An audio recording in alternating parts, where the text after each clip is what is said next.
running of the Superprestiggio.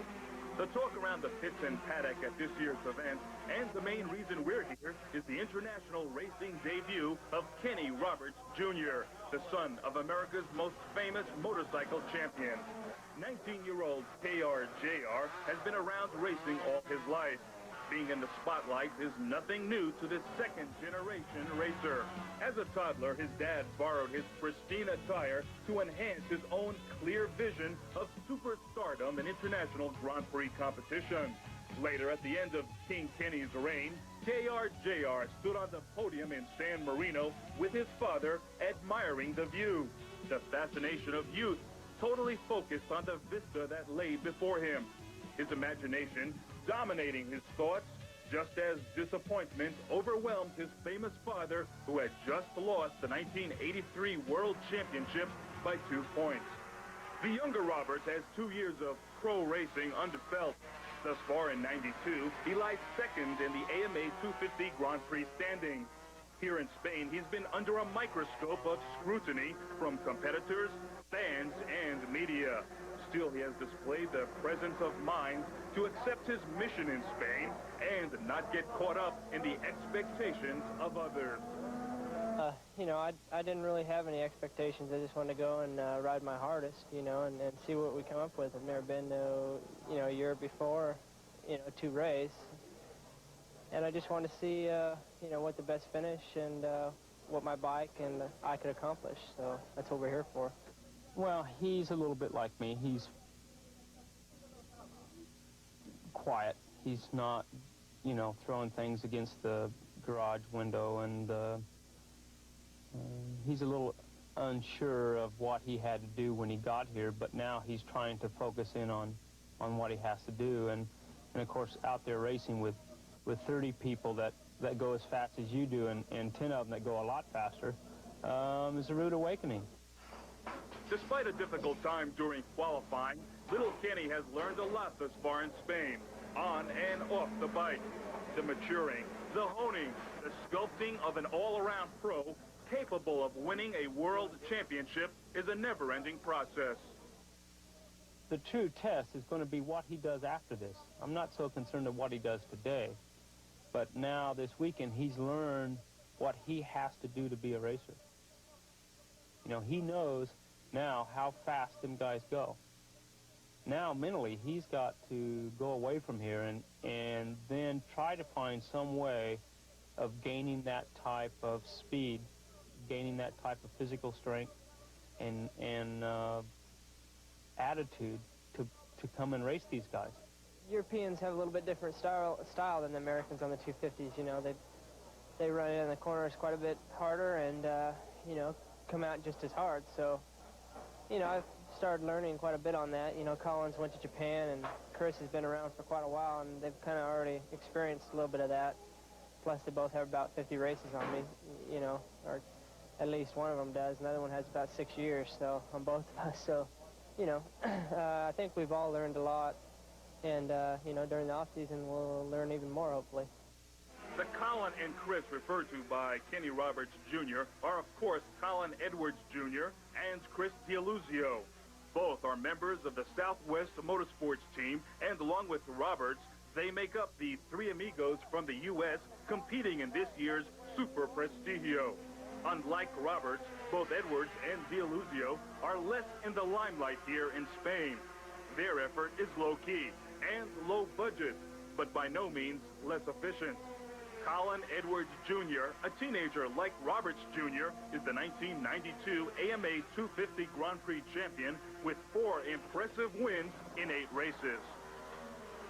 Stateside, Edwards and his number 45 Yamaha terrorized the U.S. tracks, displaying tremendous natural talent and an instinctive riding style reminiscent of his Texas neighbor Kevin Schwantz. Off the track, Edwards Jr. and Roberts Jr. are close friends. This seek and destroy mission by Edwards illustrates their sometimes juvenile, happy-go-lucky, carefree teenage attitudes. On the motorcycle, however, Edwards is all business. His Australian-born father, Colin Sr., plays a big role in molding his career. And when things aren't going right, Sr. brings out the motivator. As you can see, the Edwards boys are more like brothers than father and son. And that close bond has enabled the U.S. champion to put this weekend and the challenge of riding against seasoned Grand Prix regulars into perspective. I've come to believe that it's basically a motorcycle. You know, I'm not saying anybody can do it. Definitely know not everybody can do it. But you find a good rider and put him on one of those bikes, and yeah, sure, he can become world champion.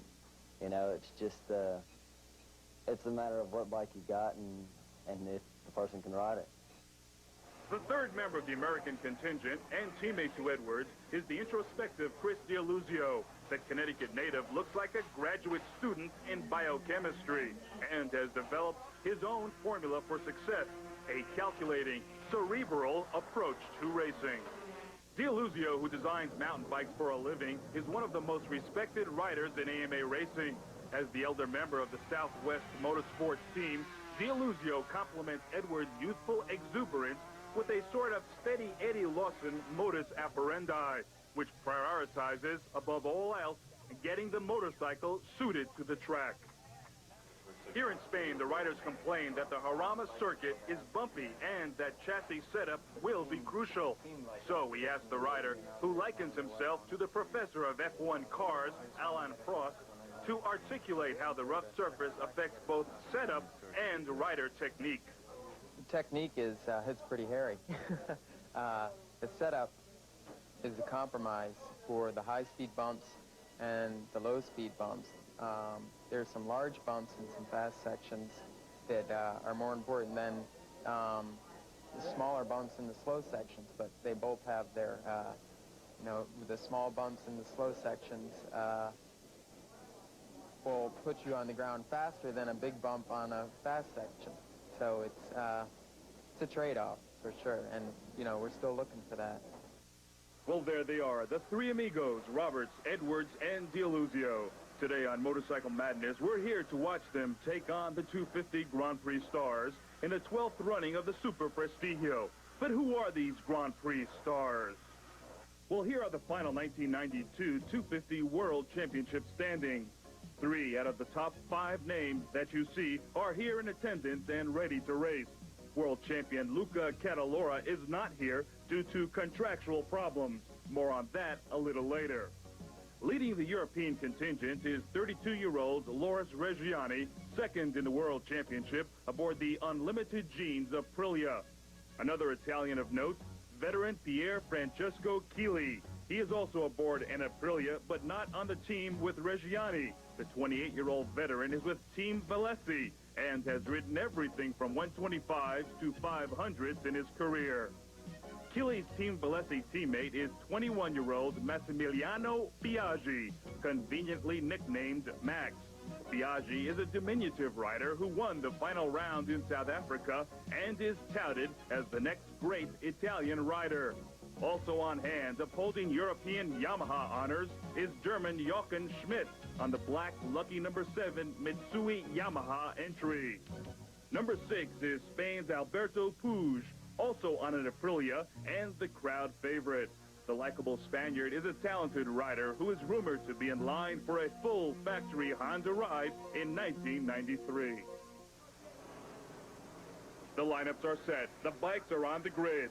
There you see number 25, Kenny Roberts Jr. on the grid, accompanied by his dad, and Sandy Rainey, father of triple world champion Wayne Rainey.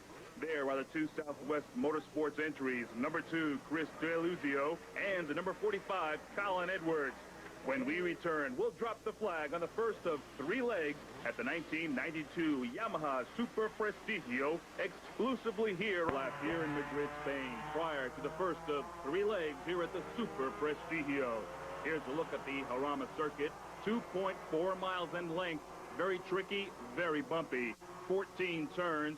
You only get up to 6th gear once, and that's down the front straightaway. You go down from 6th all the way down to 1st gear. Again, the riders complain that it's very bumpy, and that could have caused problems for the Americans because they qualified very poorly.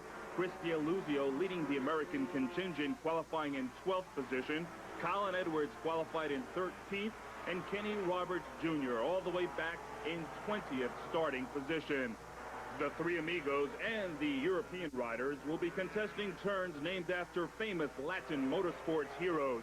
Names like Fangio, Nuvolari, Farina, and Portago. The unique format of the Superprestigio calls for 3 12-lap sprint races. At the end of the day, there will be an overall Superprestigio champion named by tabulating all the points earned by each rider in each of the 3 legs. Our pictures are coming from TVE España, and from time to time you will be seeing some Spanish graphics, and I will interpret them as best as possible. We are moments away from the start. There you see the starting grid. On the bottom left-hand portion of your screen, you see number 3, Pier Francesco Chili. That graphic is incorrect. Chili's pole position time was actually 1:36.773. We are expecting very fast times in the race of approximately in the 1:38 range, and the riders are off as they head down the front straightaway. The drag race is on. 41 motorcycles headed down into turn number 1. Again, our pictures are coming from Spanish television, but we do have one extra camera out on the circuit, which we will ISO from time to time on the American contingent, and we will edit it into the line cut in order to update you on the progress of the 3 amigos. With each one of these legs being of 12-lap duration, these riders can't afford to hang around. They can't afford to let their tires and engines come up to temperature. They have to go for it right off the bat. And the man who seems to be going for it more than the others is the number 5 Aprilia rider, Max Biaggi from Italy, the rider who won the final World Championship round in South Africa. Right on Biaggi's rear wheel is the veteran, the 33-year-old Italian, Loris Reggiani, the former 125 and 500 Italian champion, also on a factory Aprilia. But these 2 Italians are not friends. Don't count on them exchanging Christmas cards at the end of the season. Behind the 2 factory Aprilias is number 34, Luis Diantin. He's a local rider, a hero, a Spanish national champion, and it was expected that he would show very well in the early going. And it looks like we have someone in trouble in the foreground. Yes, we have a faller, and I couldn't see his number. But we are back with the leaders as Biaggi, Reggiani, and Diantin continue to lead the pack. We are back at the point of the incident, and it definitely is one of the local Spanish Aprilias, and that looks like David Vasquez, who is making his way to the sidelines under his own power, and we're glad that he is okay. Now, this is our ISO camera, and there is Chris D'Aluzio, and he's followed by number 45, Colin Edwards. I did not have a chance to see if Kenny Roberts Jr. was in that pack. We are now going to go back and take a look at the start of Kenny Roberts Jr., courtesy of our isolated camera. There you see the number 25 machine getting off the line. Remember, KRJR is way back in the 4th row. He's passed several motorcycles and almost collects the number 24 machine. And KRJR is on his way to what he hopes is a very good performance here that should elevate him into international recognition. We're back up front, and there has been a lead change. Loris Reggiani has put the number 13 factory Aprilia into the lead. Reggiani, who was second in this year's World 250 Championship, and Diantin, the local rider, has slipped inside of Reggiani to take the lead, to the delight of the partisan crowd here. The 28-year-old Spanish privateer, embarrassing a handful of factory riders on factory equipment. But you have to wonder, how long will this lead last? You have to figure once they get on that long front straight, that factory horsepower will have to come into play. The order behind Diantin has now changed. Number 5, Max Biaggi on the factory Aprilia, is now on the heels of the privateer Spaniard. Behind him, number 4, Italian Loris Caparossi, a 2-time 125 world champion. And there is Biaggi pulling out, unleashing the awesome power of that factory Aprilia as he and Caparossi slingshot by Diantin. The Spanish rider does not have an answer for all that factory horsepower as the field negotiates turn 1, and Diantin is down. It looked like he came into contact with the third-place machine, hit him from behind, lost adhesion, and went down into turn number 1. Diantin is up, but his day in the spotlight is over. And here is the replay. Diantin hits the back of a motorcycle. It looked like Reggiani, and down he went, sliding into the gravel. If Dion teams did in fact collect the number 13 machine of Reggiani, we will have to keep tabs on the Italian to see if that incident hampered his progress. There is the battle for the lead. Number 5, Biaggi. Number 4, Caparossi. We will be back with more exclusively on Prime Network Superprestigio. And there are some of the 50 or 60,000 racing fans here in attendance at El Circuito de Jarama. And there is number 13, Lawrence Reggiani. And apparently that incident in turn 1 with the local Spaniard Dion team has taken its toll on the factory of Aprilia. Reggiani out in leg number 1. And we are back with the battle for the lead. Lawrence Caparossi, number 4, and Max Biaggi, number 5, on the factory of Aprilia. Biaggi leading Caparossi, and right behind him, it looks like the other factory of Aprilia, the teammate of Biaggi, Pier Francesco Chili. He is now making inroads on the leading duo. The 28-year-old native of Bologna, Italy, is the team leader of Team Valesi, scoring 3 wins in 1992. And there you saw number 4, Lawrence Caparossi, taking the lead from Max Biaggi. Caparossi had made his name in 125 racing, winning the title twice, and now is showing that he can ride the bigger bikes. Biaggi is right on Caparassi's tail. He does not want to let his fellow Italian put in too much of a lead. And right behind him, Pier Francesco Chili taking notes on the whole affair. Number 49 apparently was having some problems, as we are back with now the lead trio, as Chili has made inroads on the leading duo. And there you see an update of the American contingent. Roberts in 11th, Edwards in 12th, and D'Aluzio now in 14th position. Around the final turn as the 3 Italians head down the long front straightaway, vying for the lead in leg 1 of the Superprestigio. And here are the Americans. It looks like number 45, Callan Edwards Jr., leading Kenny Roberts Jr. on the number 25 Yamaha. Their way back battling in 10th or 11th position, as we are back with the lead trio, and Caparossi is maintaining his lead now over the 2 factory Aprilias of Biaggi and Chili. This is what 250cc Grand Prix competition is all about. Close, tight racing. And this year's Superprestigio is acting as a preview of the new Ducatis Open Series, which will debut next year on the 5 homologated Grand Prix circuits in Spain. This series hopes to attract young hopefuls on production-based 250 racers and look for KRJR to possibly lead an American contingent in that series in 1993. And there you see number 7, Jochen Schmidt on the factory Yamaha. Schmidt is now in 4th place, and with these 3 riders battling for the lead, it could enable Schmidt to make inroads on the 3 leaders and make it a 4-rider battle for the lead. There you see the current standings, and we'll be back with more right after this. May very well be a common sight in the Grand Prix pit in the very near future. Colin Edwards Sr. chomping at the bit, waiting anxiously for his son Colin. What he will see first, however, are the 4 riders battling for the lead, as there you see the graphic.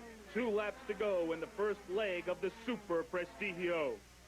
Max Biaggi, Pier Francesco Chili, Lawrence Caparossi, Jochen Schmidt, all vying for the lead as we are winding this first leg down. They will have to show all their cards here very soon, as we are looking at the Osaka Electronics Team Rainey effort on the pit wall, as Sandy Rainey holds the stopwatch for KRJR. Sandy Rainey, of course, the father of reigning 500 champion Wayne Rainey, Bubba Schobert, Bud Axeland, and of course KR Sr., all in attendance to help little Kenny in his international debut here in Spain. The man in second place, Pier Francesco Chili, a veteran, a man who has ridden everything from 125 to 500. We asked the Italian earlier to compare riding a 250 and the awesome 500. 500 is the top of the improvement about engine, about everything. But I think at the moment they have too much engine and compare frame. 250 is a class more equilibrium, and it's possible going fast, very fast in some track and very nearly to the 500 class, and it's very nice class. Very nice class indeed. And I'm sure Pierre Francesco Chili wishes he had some of that awesome 500 power to ride away from his pursuers on this day. There you see the graphic, Ultima Vuelta, which means last lap. And that's the same in any language. That means twist the throttle cable all the way. Get on the binders, take the tires to the limit, and let it all hang out. Number 3, Chili in the lead. Number 5, Biaggi, second. Number 4, Caparossi, fourth. Number 7, Schmidt, fourth. Slowly but surely, the 2 factory Aprilia riders seem to be inching further and further away from the 3rd and 4th place riders. Will it be number 3, the 28-year-old veteran Chili, team leader of Team Valesi, or will it be the 21-year-old upstart Max Biaggi, who's taking an inside line on his elder teammate? Chili goes on a wild wobble, but still maintains the lead. Biaggi is now losing second place. No, he repasses Caparossi in the inside. What a battle here in the final lap, the final turns of the first leg of the Superprestigio. Chili now seems to enjoy a 10th or 15th bike length lead on his teammate Biaggi. Biaggi making up the difference very quickly, especially coming out of these corners. Biaggi on the move. Chili still leads. Caparossi and Schmidt now fading in 3rd and 4th. Who will be the winner as they head around the final turn? A short little shoot of a straightaway here, and then it's on to the final turn.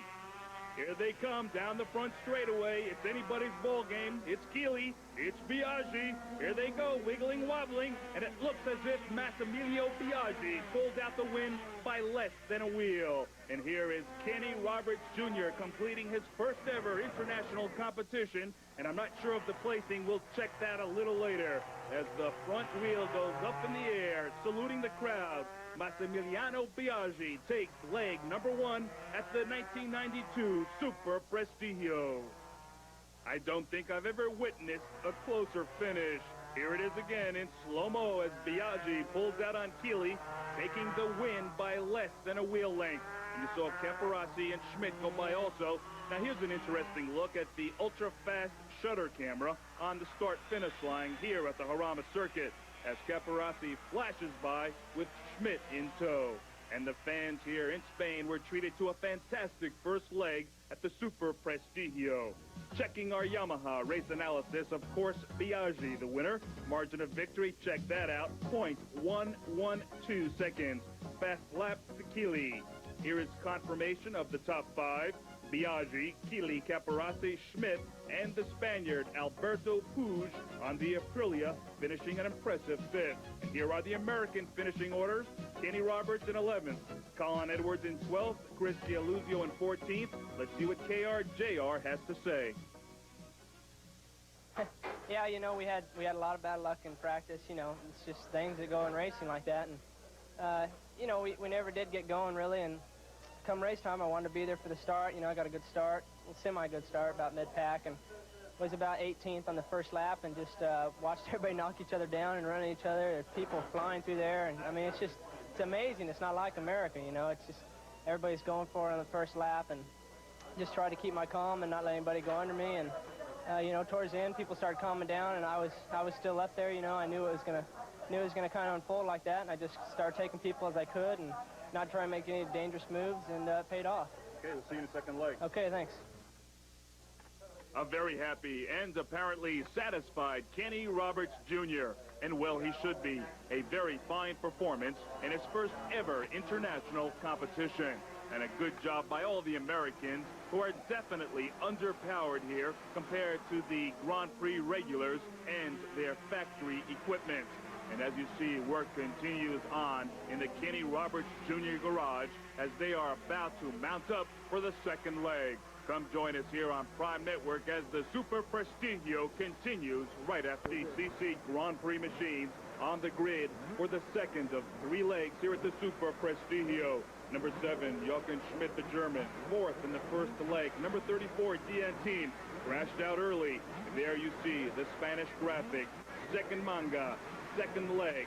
We're about to take the green flag. The mission for the American contingent, break into the top 10. The bikes are unleashing their power as they head down the front straightaway. Who will it be? Number 4, Caparossi. Number 13, Reggiani. Number 5, Biaggi, the first leg winner as they head into turn 1.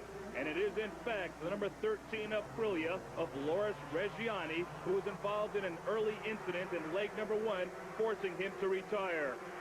For this leg, our isolated camera has moved from its first leg front straightaway position to the back part of the circuit, where we should be getting some visual updates on the American contingent to see how they are faring in this second leg. And as the field streams down, there is a picture of number 45, Colin Edwards, followed by number 2, Christy Luzio, the two Southwest team members moving quickly up the field. But they started in the third row, and it's very difficult with equal machinery to make inroads on your competitors ahead of you, as number 4, Loris Caparossi, third place in the first leg, takes the early lead. And behind him, number 13, Loris Reggiani. If it sounds like most of the front runners have names that end in vowels, well, you're right.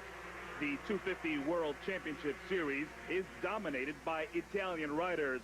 And of course, the man leading the pack for the last 2 years, Luca Cadalora, is not here in Spain. The reason? Contractual problems. The reigning 250cc world champion is leaving the Rothmans Honda effort to go race a 500 with King Kenny Roberts. That spells disloyalty, hence no motorcycle, no Cadalora in Spain. Conversely, Max Biaggi wants to fill the void at Rothmans Honda, left by Cadalora. The Aprilia factory does not want him to go, and he himself is also involved in contractual problems. Number 13, Loris Reggiani, has no such contractual problems, and he still maintains his lead on the second lap here on the second leg of the Superprestigio. Reggiani had a DNF in the second leg due to an incident with the local Spaniard, Luis Diantin. Reggiani would like nothing better than to best his factory Aprilia rivals, Chili and Biaggi, who finished first and second in the first leg. At 32 years old, however, time is running out for Reggiani. It is a young man's sport, Grand Prix road racing, and the Italian has yet to win his first ever World Championship. When we return, more from Spain at the Superprestigio. Italian Loris Reggiani continues to lead. He has led from lap number 1. Behind him, oh, and Reggiani bobbles. Second place, Jochen Schmidt is now making a bid, and it looks like the German may have the lead, and yes, he does. The Yamaha in first place, followed by the Aprilia, the factory Honda of Caparossi in third, and behind him you saw a glimpse of the number 5 machine of the first leg winner, Massimiliano Biaggi, on the number 5 factory Aprilia. Number 7, Jochen Schmidt, has the lead for the first time today. Will he relinquish it? Will the Aprilias catch him? There you see Puig, the Spanish rider, on the Aprilia. Down the front straightaway, 1, 2, 3, 4, 5 motorcycles on the lead draft. Schmidt takes an inside line down the front straightaway, trying to rid himself of Reggiani. Reggiani is back in position as they are heavy on the brakes. The 29-year-old German has never won a Grand Prix, but he is a 2-time national champion back in his homeland. There's a problem with the number 29 machine, that is Galina of Italy, and he is apparently out. Now back to Schmidt. We talked to him earlier about the possibility of a European winning the 500cc World Championship. I think the development of the bike and the tires is coming in the last 2 years a different way. So you also could see in the 500 top runners like Kosinski and Mick Doohan, Wayne Rainey, they didn't slide so much than the years before. And because of that, I think it's now more, not easy, but more easy to make also good 500 results like Cribillet this year did and Barros. And so I think for the future, I think it's also possible that one of the European riders could be one of the top runners in 500. Interesting observations on the part of our current race leader, Jochen Schmidt, one of the rising stars in GP racing. And talk about rising stars, there's one right there, number 45, Colin Edwards. And a massive wobble on the part of Massimiliano Biaggi, number 5. He almost lost it, kept on the throttle, and didn't miss a beat. Now, here's an incident brought to you by our Spanish director. I'm not quite sure what we're looking at. It seems there's an incident in turn number 1. There is the rider, and apparently he is okay. This is the replay of the Biaggi incident. A monster tank slapper. A shake, rattle, and almost roll. But watch him very carefully. Biaggi does not get off the throttle for an instant, and he did not even lose a place. Fantastic, ferocious riding by the Italian. Obviously, that win in South Africa has inspired Biaggi to further greatness. Our race leader, number 7, Schmidt, in his aerodynamic tuck. Hard on the binders, his body used as an air brake. He flips the throttle, and we'll be back for more. You have to buy those high-priced grandstand seats. General Edson has done just fine for those guys. And there is Colin Edwards, the American, in trouble. Definitely off the pace. The right side of the motorcycle has a bent exhaust stinger. What a shame. Edwards apparently out of leg number 2. The leaders down the front straight in draft formation. Number 7, Schmidt, tucked aerodynamically. Up for the break. Reggiani on the outside. The Italian slams the door on the German and has retaken the lead. A bold move on the part of Reggiani. And here it is again. Schmidt on the brakes. Reggiani waits a fraction of a second later on the outside, the bike weaving. Now he'll turn in and slams the door on the number 7 machine.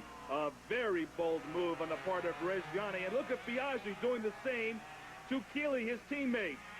A double pass in turn number 1.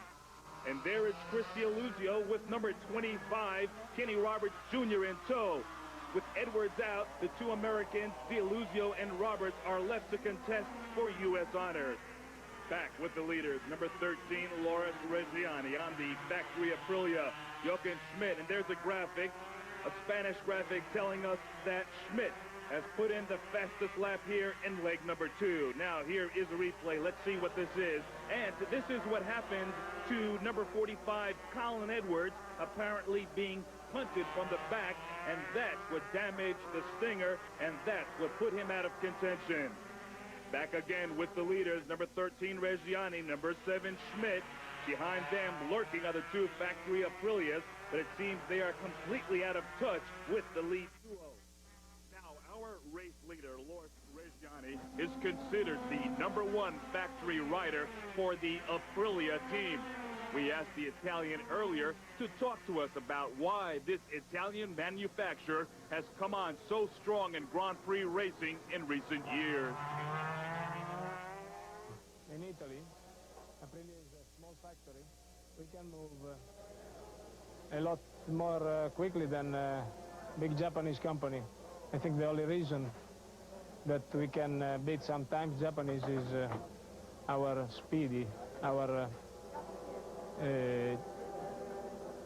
speed to change something during the season, yeah.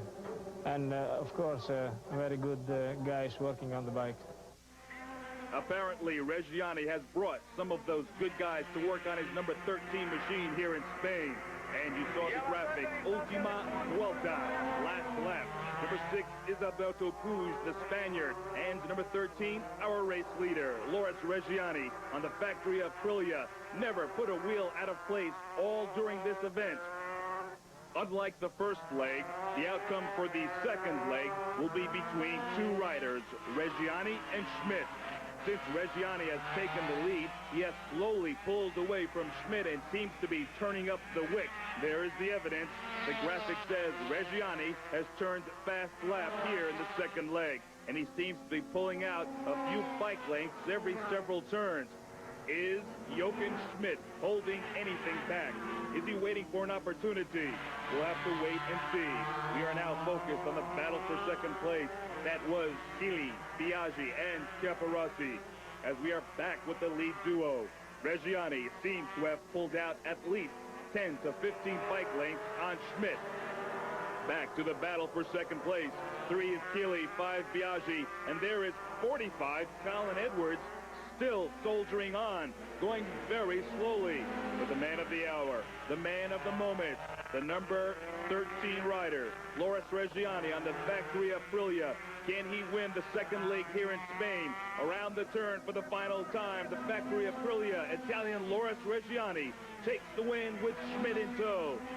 A strong, solid performance by Reggiani, and for that matter, Schmidt as well. Both were followed by Chili, Biaggi, and Caparossi. Yamaha race analysis winner Reggiani. Margin of victory, .716. Fastest lap to Reggiani as well. Here are the top five: Reggiani, Schmidt, Chili, Biaggi, and Caparossi. 3 Aprilias, 1 Yamaha, and 1 Honda. Checking the results of the three amigos, Chris D'Aluzio, a fine 11th, Kenny Roberts, 12th, and in 25th, Colin Edwards, a victim of a punt from behind. You know, I mean, people are just crazy, man. I mean, I'm not lying. It's you know, it's apparent our bikes aren't competitive. You know, we're just beating a dead horse, and you know, we're back there with the guys that are fighting for, you know, 12th and 15th place. You know, that's worse than being up front. You know, those guys, they take, I don't know, it's just, it's not, this race is to where it wasn't any fun at that time. It just, you know, people just going crazy. Colin Edwards, not a happy muchacho here in Spain. Come on back for more. It was our intention to show you the best action from the Superprestigio. So we focused in on the best racing available, the first 2 legs. So now we will encapsulate the third leg. Frankly, the third leg was a little uneventful.